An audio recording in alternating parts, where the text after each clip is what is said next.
بسم اللہ الرحمن الرحیم۔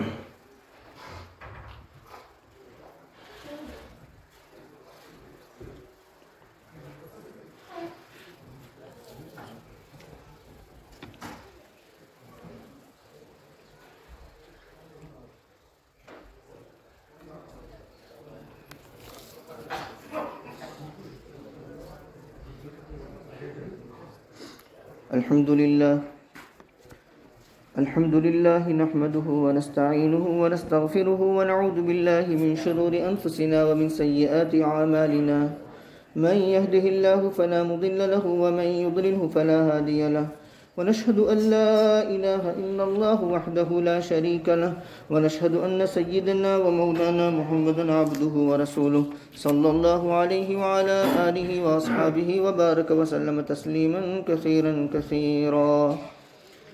أما بعد فأعوذ بالله من الشيطان الرجيم. بسم الله الرحمن الرحيم.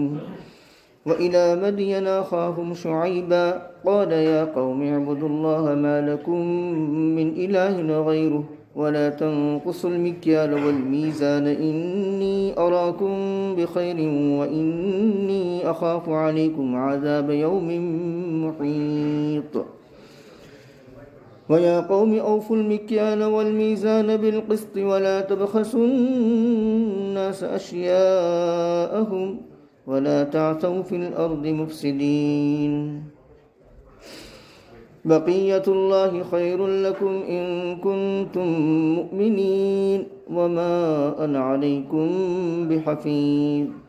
آمنت بالله صدق الله مولانا العظيم وصدق رسوله النبي الكريم ونحن على ذلك لمن الشاهدين والشاكرين والحمد لله رب العالمين. قابل احترام بزرگوں اور عزیز دوستوں اور میری معزز ماں بہنوں، سورہ ہود کی آیت نمبر 84 سے لے کر کے 86 تک پڑھی گئی ہے. ہم نے پیچھے یہ پڑھا، یہ سمجھا، یہ سنا کہ بہت سے انبیاء کرام علیہ السلام ان کی قومیں، جب قوموں نے انبیاء علیہ السلام کی دعوت کو نہیں مانا، نافرمانی کی، تو اللہ تبارک و تعالیٰ نے ان کو ہلاک کیا. خصوصاً سورہ ہود میں چند انبیاء کرام علیہ السلام اور ان کی قوم، جب ان کی قوموں نے نہیں مانا تو ان کو ہلاک کیا گیا. اس کا واقعہ، اس کا بیان ہے. پہلی سرگزشت حضرت نوح علیہ السلام کی تھی. نوح علیہ السلام کا بیان گزرا. نوح علیہ السلام کی قوم نے نوح علیہ السلام کی دعوت کو نہیں مانا تو نوح علیہ السلام کی قوم کو ہلاک کر دیا گیا، مگر وہ لوگ جو ایمان لائے ان کے ساتھ وہ بچ گئے. حضرت نوح علیہ السلام کے بعد سرگزشت حضرت ہود علیہ السلام کی بیان ہوئی، اور حضرت ہود علیہ السلام کے بعد سرگزشت حضرت صالح علیہ السلام کی بیان ہوئی، اور صالح علیہ السلام کے واقعے کے بعد یعنی قوم ثمود کی طرف صالح علیہ السلام کو بھیجا گیا، اور ہود کو قوم عاد کی طرف بھیجا گیا. اور یہ بات پہلے ذکر کی جا چکی ہے کہ ہود قوم عاد، اس کو عاد اولا کہا جاتا ہے، اور صالح علیہ السلام کی قوم ثمود، اس کو عاد ثانیہ کہا جاتا ہے. کیوں؟ اس لیے کہ صالح علیہ السلام کی قوم ثمود بقیہ اور بقایا تھا قوم عاد کا، اس لیے اس کو عاد ثانیہ کہا جاتا ہے، اور وہ عاد اولا. اس کے بعد سرگزشت بیان ہوئی حضرت لوط علیہ السلام کی، لیکن لوط علیہ السلام کے واقعے سے پہلے حضرت ابراہیم علیہ السلام کا واقعہ بیان ہوا. اصل واقعہ لوط علیہ السلام کا بیان کرنا مقصود ہے، اور اس کی وجہ یہ ہے کہ پیچھے 3 واقعوں میں غور کریں گے تو ان کی ہلاکت کا بیان ہے. حضرت ابراہیم علیہ السلام کے واقعے میں ہلاکت کا بیان نہیں ہے، وہاں صرف بشارت ہے، اور بشارت 2 باتوں کی ہے. پہلی، ان کے یہاں بیٹا پیدا ہوگا، اور دوسری، نافرمان قوم کو ہلاک کر دیا جائے گا، یعنی قوم لوط کو. اس کے بعد لوط علیہ السلام کا واقعہ بیان ہوا، اور اس میں لوط علیہ السلام کی ہلاکت کا بیان، لوط علیہ السلام کی قوم کی ہلاکت کا بیان ہے۔ پوری آبادی کو تہس نہس کر دیا۔ جعلنا عالیہا سافلہا، حضرت جبرائیل علیہ السلام اوپر لے گئے، گلاس اپنی جگہ پر سے ہلا نہیں اور کوئی چیز اپنی جگہ سے ہلی نہیں، اوپر لے گئے اور اونٹے پٹک دیا۔ اسی کو قرآن نے مؤتفقۃ اہوا کہا اور مؤتفقات کہا، یعنی اونٹی کر دی ہوئی بستیاں۔ تو بہرکیف لوط علیہ السلام کا واقعہ یہ چوتھا تھا، چوتھی سرگزشت تھی۔ اب یہ پانچویں سرگزشت شروع ہو رہی ہے حضرت ابراہیم علیہ السلام کے واقعے کو نکال کر۔ حضرت شعیب علیہ السلام کی، شعیب علیہ السلام کو مدین کی طرف بھیجا۔ مدین کیا ہے پہلے یہ سمجھ لیں۔ حضرت ابراہیم علیہ السلام کی پہلی بیوی سارہ، ان سے اسحاق پیدا ہوئے۔ دوسری بیوی ہاجرہ، ان سے حضرت ابراہیم یعنی حضرت اسماعیل علیہ السلام پیدا ہوئے، بنو اسماعیل جو کہا دیتے ہیں۔ اور تیسری بیوی قطورہ تھی، اور قطورہ سے پیدا ہونے والے مدین تھے۔ تو گویا کہ مدین حضرت اسماعیل علیہ السلام کے سوتیلے بھائی ہوئے۔ تو مدین شروع میں بسے حضرت ابراہیم کے بیٹے اسماعیل، جو مدین کے سوتیلے بھائی، ان کے ساتھ حجاز کے اندر، اور اس کے بعد ان سے آگے قبیلہ پھیلا تو وہ قبیلہ مدین کہا گیا، اور مدین آبادی کا نام ہی پڑ گیا۔ تو مدین واقعہ میں حضرت ابراہیم علیہ السلام کے بیٹے جو قطورہ سے پیدا ہوئے ان کا نام ہے، اور اس کے بعد پوری آبادی ہو گئی اور پوری بستی ہو گئی، ان کی طرف نسبت کی جانے لگی۔ وَإِلَىٰ مَدْيَنَ، اور مدین کی طرف ان کے بھائی شعیب علیہ السلام کو بھیجا۔ اللہ تبارک و تعالیٰ کا یہ قانون ہے کہ اللہ رب العزت کسی بھی قوم کو کسی بھی نبی کی دعوت اور ہدایت کے بغیر ہلاک نہیں کرتے۔ وَمَا كُنَّا مُعَذِّبِينَ حَتَّى نَبْعَثَ رَسُولًا، یہ اصول ہے قرآن کا، اللہ کی سنت ہے کہ ہم وَمَا كُنَّا مُعَذِّبِينَ، ہم ہلاک نہیں کرتے یہاں تک کہ کسی رسول کو بھیجیں۔ یعنی رسول کی رسالت پہنچتی ہے، دعوت پہنچتی ہے، توحید پہنچتی ہے، اور نہیں مانتے تو اب حجت قائم ہو گئی، اس کے بعد ہلاک کیا جاتا ہے، اس سے پہلے ہلاک نہیں کیا جاتا۔ اسی لیے دنیا کا سب سے پہلا انسان، سب سے پہلا نبی، دنیا کا سب سے پہلا انسان، سب سے پہلا نبی حضرت آدم علیہ السلام۔ کیوں؟ آدم علیہ السلام سے پہلے اگر لوگ آتے اور کوئی نبی نہ آتا اور ان کو ہلاک کیا جاتا تو ان کو کہنے کا موقع ملتا کہ ہمارے پاس تو کوئی ڈرانے والا آیا نہیں، ہمارے پاس کوئی بشارت دینے والا آیا نہیں، ہمیں کوئی سمجھانے والا آیا نہیں۔ لہذا یہ اللہ کی سنت ہے، یہ اللہ کا طریقہ ہے کہ نبی بھیجتے ہیں، اس کی دعوت کو لوگ نہیں مانتے، اس کے بعد ان کو ہلاک کیا جاتا ہے، اب حجت تام ہو گئی۔ تو دنیا کا سب سے پہلا انسان، سب سے پہلا نبی، اس سے پہلے کوئی انسان نہیں، تاکہ اس انسان کو یہ کہنے کا موقع نہ ملے کہ میرے پاس کوئی آیا نہیں۔ تو یہ اللہ کی سنت ہے۔ ہر زمانے میں قوم جس بیماری میں مبتلا تھی، اس بیماری سے بچانے کے لیے اللہ تبارک و تعالیٰ نے انبیاء کا سلسلہ جاری رکھا۔ شعیب علیہ السلام، سب سے بڑی بیماری اور سب سے بڑا روگ اور سب سے بڑا گناہ اور سب سے بڑے یعنی سارے گناہوں کی جڑ وہ تو کفر اور شرک ہے، وہ تو کفر اور شرک ہے۔ اور سابقین انبیاء کے اقوام، ان کا اگر مطالعہ کیا جائے تو ہم اس نتیجے پر پہنچتے ہیں کہ اگلے جو انبیاء کرام علیہ السلام تھے، انہوں نے اپنی قوموں کو کفر اور شرک سے ڈرایا اور ان کو اس کی طرف رہنمائی کی کہ کفر اور شرک سے باز آ جاؤ، توحید کی دعوت دی، رسالت کی دعوت دی، اور وہ قوم جس بیماری میں مبتلا تھی اس بیماری کی طرف نشاندہی کی۔ لیکن کفر اور شرک یہ سب سے بڑی بیماری اس لیے ہے اور سب سے بڑا گناہ اس لیے ہے کہ قوموں کی نجات کا مدار اور قوموں کی ہلاکت کا مدار یہ کفر اور شرک پر ہے۔ کفر ہے تو قوم ہلاک کر دی جاتی ہے، اور شرک ہے تو قوم ہلاک کر دی جاتی ہے۔ ایمان ہے تو قوم کو نجات دے دی جاتی ہے، قوم کو بچا لیا جاتا ہے۔ تو کفر اور شرک پر قوموں کی ہلاکت اور نجات کا مدار ہے۔ اور پچھلی جتنی بھی قومیں ہلاک ہوئی وہ عام طور پر 99% کفر اور شرک کی وجہ سے ہلاک ہوئی، اس کی وجہ سے ان کو تباہ اور برباد کیا گیا۔ البتہ 2 قومیں ایسی ہیں کہ وہاں کفر اور شرک کی وجہ کے ساتھ ساتھ کفر اور شرک کے ایلیمنٹ کے ساتھ ساتھ ان کا ایک خبیث عمل کا بھی عمل دخل ہے، اور وہ 2 قومیں ہیں۔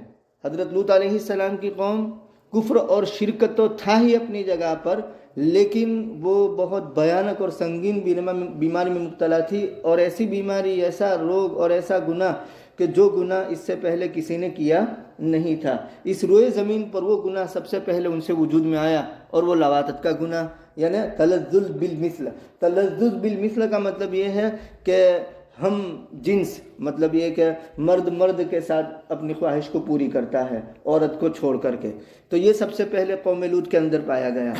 تو کفر اور شرک کے ساتھ ساتھ ان کے اس عمل خبیث کا بھی دخل رہا ہے ان کی ہلاکت میں، اور جزا جو ہوتی ہے، جو عذاب ہوتا ہے، جو سزا ہوتی ہے، وہ جن سے عمل سے ہوا کرتی ہے، کیونکہ ان کا عمل ایسا ہی تھا تو ان کو ویسا ہی عذاب دیا گیا، یعنی اوپر لے گئے اور نیچے پٹک دیا گیا۔ اور دوسری قوم شعیب علیہ السلام کی قوم مدین، اصحاب الایکہ جن کے تحت، یعنی کفر شرک میں تو مبتلا تھے ہی، وہ پوجا پاٹ درختوں کی کرتے تھے، اسی لیے ایکہ کہا جاتا ہے۔ ایکہ اصل میں کیا ہے؟ ایکہ بن اور باڑی کو کہتے ہیں، بنجر یعنی گنجان درختوں کا جہاں جھنڈ ہوتا ہے، بن کو کہتے ہیں، جسے گجراتی میں ون کہتے ہیں۔ تو ایسی بن اور جھاڑی جو ہوتی ہے جہاں گنجان درخت ہوا کرتے ہیں، تو وہ درختوں کی پوجا پاٹ کرتے تھے۔ تو حضرت شعیب علیہ السلام نے ان کو توحید کی دعوت دی، اور جس سنگین بیماری میں مبتلا تھے، یعنی ناپ تول میں کمی اور ڈنڈی مارنا، تو اس سے ان کو ڈرایا اور بچایا۔ لیکن جیسے دوسری قوموں نے اپنے وقت کے نبیوں کو، جاہلوں نے جواب دیا، ایسے ہی قوم شعیب نے اپنے وقت کے نبی شعیب علیہ السلام کو جواب دیا اور بھکتیاں کسی۔ وہ جواب ہم آئندہ مجلس میں لیں گے، لیکن اس وقت ہم یہاں ہیں کہ مدین کی طرف ان کے بھائی، یعنی بھائی کو اس لیے کہ بھائی کسی کی نہ سنے تو کم از کم بھائی کی تو سنے، تو انہی کی قوم میں سے ان کو بھیجا۔ مدین کی طرف ان کے بھائی شعیب علیہ السلام کو بھیجا۔ حضرت شعیب علیہ السلام نے فرمایا، اے میری قوم، تم اللہ کی عبادت کرو، تمہارے لیے اس کے سوا کوئی معبود نہیں۔ توحید کی دعوت اس میں آ گئی۔ وَلَا تَنْقُصُوا الْمِكْيَالَ وَالْمِيزَانَ، ناپ تول میں کمی نہ کرو، اس میں آ گئی معاملات کی صفائی۔ اور وَلَا تَعْثَوْا فِي الْأَرْضِ مُفْسِدِينَ میں آ جائے گا اصلاح۔ یہ 3 باتوں کی دعوت تھی۔ نمبر 1 توحید، نمبر 2 معاملات کی صفائی، اور نمبر 3 اصلاح معاشرہ۔ تو بہرکیف پہلی توحید، کیونکہ پوجا پاٹ میں مبتلا تھے، درختوں کی پوجا کرتے تھے۔ وَلَا تَنْقُصُوا الْمِكْيَالَ، دوسرا معاملہ کی صفائی۔ حضرت شعیب علیہ السلام نے فوکس جو کیا سب سے زیادہ توجہ جس چیز پر دی، وہ وَلَا تَنْقُصُوا الْمِكْيَالَ وَالْمِيزَانَ، دوسرے کام پر، معاملات کی صفائی پر۔ کیونکہ آج ہماری بھی یہ سنگین غلطی ہے، بڑی غلط فہمی ہے کہ ہم دین کا جزو عبادت کو سمجھتے ہیں، نماز پڑھ لی، روزہ رکھ لیا، زکوٰۃ دے دی، حج کر لیا، لیکن جہاں معاملات کی بات آتی ہے تو اچھے خاصے پرہیزگار، متقی، معاملات میں چوپٹ، معاشرت میں چوپٹ۔ اس لیے حضرت شعیب علیہ السلام نے خاص توجہ دی معاملات کی طرف کہ تم ناپ تول میں کمی نہ کرو۔ اور ناپ تول میں کمی صرف یہ نہیں ہے کہ کسی کو دیتے وقت کم دے دیا اور لیتے وقت زیادہ دے دیا۔ اصل میں ناپ تول میں کمی حقوق کی کمی کی طرف اشارہ ہے کہ کسی کے حق کے اندر کمی مت کرو، اور یہ بہت وسیع مفہوم ہے۔ اتنا وسیع مفہوم ہے کہ ایک ملازمت پیشہ بندہ ہے، ملازم ہے، کسی کمپنی کے اندر کام کرتا ہے، کسی فرم میں کام کرتا ہے، اس کا مفوضہ وقت مثال کے طور پر 8 to 5 ہے، تو 8 to 5 کے اندر وہ کمی کرتا ہے اور جلدی چھوڑ کر چلا جاتا ہے، تو یہ بھی تطویف میں آ جائے گا، اور یہ بھی نقص مکیال اور میزان میں آ جائے گا، یعنی یہ بھی ناپ تول کے اندر کمی کرنا ہے، اور یہ بھی ڈنڈی مارنا ہے۔ صرف یہی نہیں کہ کیلے والا کیلے بیچتا ہے اور ناپ تول میں کمی کرتا ہے تو وہاں نقص مکیال اور نقص میزان کا اطلاق ہوگا، نہیں، اس کا مفہوم بہت وسیع ہے۔ تو کہا کہ ناپ تول میں کمی نہ کرو، یعنی حق کے اندر کوئی کمی نہ کرو، دوسرے کا حق پورا ادا کرو۔ کسی کو کوئی کام سپرد کیا گیا ہے تو وہ مفوضہ کام کے اندر کمی کرتا ہے وقت جتنا سپرد کیا گیا ہے وقت کے اندر کمی کرتا ہے تو یہ بھی تطفیف ہے، یہ بھی کمی ہے، اور کام جو سپرد کیا گیا ہے اس کام کے اندر کمی کرتا ہے اور اس کے عوض میں جو تنخواہ ملتی ہے وہ پوری لیتا ہے تو یہ بھی کمی ہے۔ یہاں تک کہ علماء فقہا بزرگان دین یہ لکھتے ہیں کہ نماز کو اس کے آداب، مسنونات اور مستحبات کی رعایت کرتے ہوئے نہ پڑھنا، سجدہ مختصر کر دیا، جیسا کرنا چاہیے تھا ویسا نہیں کیا، رکوع جیسا کرنا چاہیے تھا ویسا نہیں کیا، قیام جیسا کرنا چاہیے تھا ویسا نہیں کیا۔ نماز کے اندر آداب ہے، بھئی قیام میں ہو تو سجدے کی طرف نگاہ ہو، رکوع میں ہو تو اپنے پیروں کی انگلیوں کی طرف نگاہ ہو، اور اسی طریقے سے جب ہم سلام پھیرے تو اپنے کاندھے کی طرف نگاہ ہو، اور جب قاعدے میں بیٹھے تو اپنی گود کی طرف نگاہ ہو۔ یہ سارے آداب ہیں، لیکن وہ آداب کو نہیں بجا لاتا، رکوع ٹھیک سے نہیں کرتا، سجدہ ٹھیک سے نہیں کرتا، تو یہ بھی تطفیف ہے، یہ بھی ڈنڈی مارنا ہے، یہ بھی لا تنقص المکیال والمیزان کی فہرست میں آ جائے گا۔ تو میں نے عرض کیا کہ اس کا مفہوم بہت وسیع ہے، اس کو صرف کوئی لاری کیلے کی چلا رہا ہے اور کیلے بیچ رہا ہے، یا سیب بیچ رہا ہے، یا دہاڑی کا کام کر رہا ہے اور لین دین کا کام کر رہا ہے، چاول گیہوں بیچ رہا ہے اور اس میں کمی، صرف اسی کے ساتھ یہ نہیں ہے۔ انی اراکم بخیر، حضرت شعیب علیہ السلام نے فرمایا میں تمہیں آسودہ حال دیکھتا ہوں۔ یعنی ڈنڈی مارنے کی کوئی ویلڈ وجہ ہو سکتی ہے، ویلڈ ریزن ہو سکتا ہے۔ ویلڈ ریزن یہ کہ بھئی تم فقر و فاقہ میں مبتلا ہو، فائنینشلی ایشو ہے، اقتصادی اعتبار سے کمزور ہو، تو ڈنڈی مارو۔ اس وقت بھی ڈنڈی نہیں مارنی چاہیے، لیکن اس کو ڈنڈی مارنے کی ایک وجہ سامنے آتی ہے، یعنی جسٹیفائی کر سکتے ہیں کہ بھئی اس لیے ڈنڈی مارتا ہوں، حالانکہ اس وقت بھی مارنی نہیں چاہیے۔ لیکن تمہارے یہاں تو ایسا کوئی جسٹیفیکیشن ہے ہی نہیں، کوئی ویلڈ ریزن ہے ہی نہیں، تم آسودہ حال ہو، نعمتوں کی ریل پیل ہیں۔ اور یہ آبادی جہاں واقع تھی نا، تبوک کے اخیر میں، حجاز کا آخری علاقہ پڑتا ہے تبوک کے قریب، تو وہاں آب و ہوا کی لطافت، نہریں، آبشاروں کی کثرت کی وجہ سے یہ علاقہ بڑا سرسبز و شاداب بن گیا تھا، بڑی ہریالی تھی وہاں، چمن تھے، باغ تھے، پھل تھے، فروٹ تھے، اور وہ چمن اور باغ نے اس آبادی کو ایسا گھیر لیا تھا اور ایسا سجایا تھا جیسے دلہن کو سجایا جاتا ہے۔ ہر قسم کی نعمت کی ریل پیل تھی، لیکن اس کے باوجود وہ نعمتوں میں ایسے سرمست ہو گئے تھے، ایسے سرشار ہو گئے تھے، ایسے دیوانے اور ایسے بدمست ہو گئے تھے کہ وہ اللہ رب العزت کو بھول گئے تھے۔ حضرت ابراہیم علیہ السلام کے دین کا جو بقیہ تھا اس کو بھی وہ خیرآباد کر چکے تھے۔ تو ایسے موقع پر حضرت شعیب علیہ السلام کو اللہ تبارک و تعالیٰ نے ان کے پاس بھیجا تاکہ ریمائنڈر ہو، تذکیر ہو، یاد دہانی ہو کہ بھئی تم کس چیز میں مبتلا ہو گئے ہو، یہ نعمتوں کو کہاں استعمال کر رہے ہو۔ تو کہا کہ میں تمہیں آسودہ حالی میں دیکھ رہا ہوں، یعنی کوئی وجہ نہیں ہے کہ تم نقص مکیال یا نقص میزان کرو۔ اور دوسری بات یہ کہ نقص مکیال اور نقص میزان کے اندر، یعنی ناپ تول میں کمی کرنے کے اندر اور ڈنڈی مارنے کے اندر مخلوق کے ساتھ ظلم ہو رہا ہے، اور ویسے بھی نعمتوں کا تقاضا یہ ہے کہ مخلوق کے ساتھ ظلم نہ کیا جائے، مخلوق پر ظلم نہ کیا جائے، تو یہ تو مخلوق کے ساتھ ظلم کرنا ہوا۔ وَإِنِّي أَخَافُ عَلَيْكُمْ، اصل میں یہ جو علاقہ تھا جہاں شعیب علیہ السلام آباد تھے، وہ وَإِنَّهُمَ لَبِإِمَامٍ مُبِينٍ قرآن کریم نے تعبیر کیا، یعنی لبِ سڑک شاہراہ پر تھا۔ شاہراہ پر بھی تھا تو تجارتی قافلوں کا وہاں آنا جانا بہت آسان تھا، نقطہ اتصال تھا، شام بھی وہاں ملتا تھا، افریقہ بھی وہاں ملتا تھا، اور عرب بھی وہاں ملتا تھا، یہ تینوں علاقے وہاں متصل ہوتے تھے۔ تو اندازہ لگائیے کہ تجارتی قافلوں کی آمد و رفت کیسی ہوگی اور کیسی نعمتیں ہوگی وہاں، بزنس ان کا ٹاپ پر تھا، عروج پر تھا۔ تو کہا کہ میں تمہیں آسودہ حالی میں دیکھ رہا ہوں، آسودہ حال دیکھ رہا ہوں، اور میں اگر تم باز نہ آؤ تو سن لو، میں ڈرتا ہوں تم پر گھیرنے والے دن کے عذاب سے، یعنی وہ عذاب تمہیں گھیر لے گا۔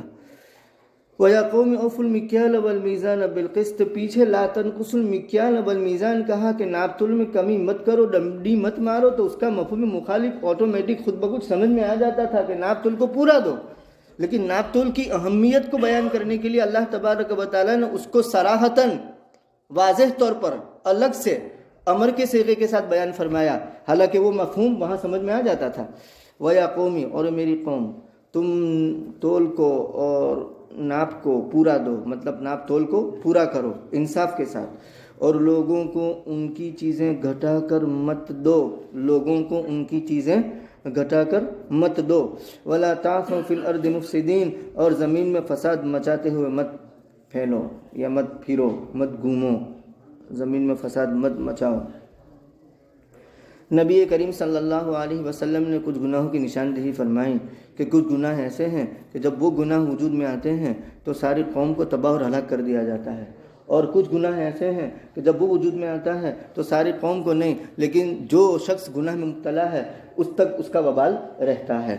جیسے ما ظہر الغلول فی قوم الا القى اللہ فی قلوبہم الرعب، خیانت جب کسی قوم میں ظاہر ہوتی ہے تو اللہ تبارک و تعالیٰ ان کے اندر رعب ڈال دیتے ہیں، یعنی غیروں کا رعب پڑ جاتا ہے، وہ غیروں سے مرعوب ہو جاتے ہیں، ان کے اندر ہمت نہیں رہتی۔ ولا فشاء الزنا فی قوم الا کثر فیہم الموت، زنا جب کسی قوم کے اندر عام ہو جاتا ہے، زنا کاری، بدکاری، تو اس میں کثرت موت ہوتی ہے، موت بکثرت ہوتی ہے۔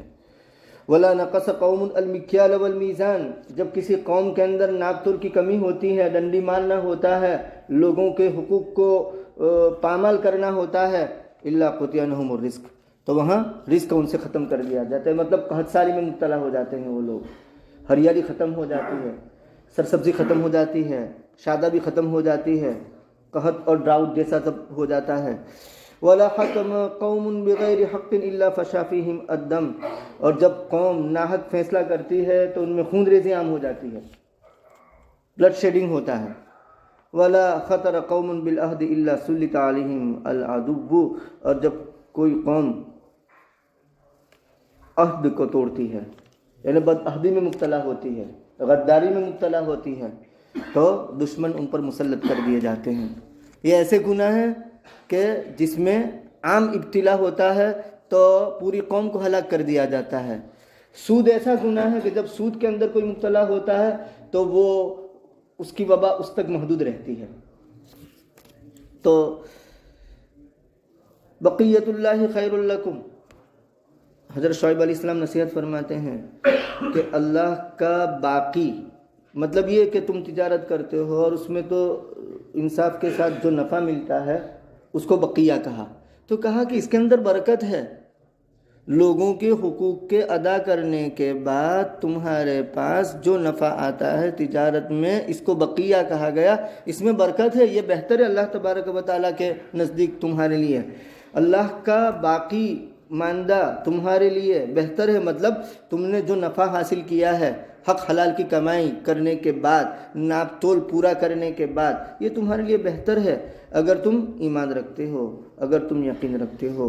اور سنو، وما انا علیکم بحفیظ، میں تم پر کوئی نگراں بنا کر نہیں بھیجا گیا ہوں، یعنی میں تم سے زبردستی جبراً کوئی عمل نہیں کروا سکتا کہ میں تمہارے سر پر بندوق لے کر کے کھڑا ہو جاؤں اور تھوپ دوں کہ یہ کرنا پڑے گا ورنہ ایسا ویسا، ایسا نہیں۔ ما انا علیکم بحفیظ، میرا کام تو بات کو پہنچانا ہے، وما علینا الا البلاغ المبین، تمام انبیاء، تمام رسولوں کا یہی شیوا رہا کہ وہ بات پہنچا دیتے تھے، اب ماننا نہ ماننا یہ قوم کے ہاتھ میں ہے، اگر مانیں گے تو ان کا فائدہ ہے، نہیں مانیں گے تو ہلاک کر دیا جائے گا، ان کا نقصان ہوگا۔ تو حضرت شعیب علیہ السلام نے بھی فرما دیا کہ وما انا علیکم بحفیظ، میں تم پر نگراں نہیں ہوں، مطلب اس معنی میں نگراں نہیں ہوں کہ زبردستی تم پر ان چیزوں کو تھوپ دوں، جیسے حضرت نوح علیہ السلام کے واقعے میں ہم نے پڑھا انلزمکموہا وانتم لہا کارہون، کیا ہم اس کو تھوپ دیں گے تم پر اگرچہ تم اس کو ناپسند کرتے ہو؟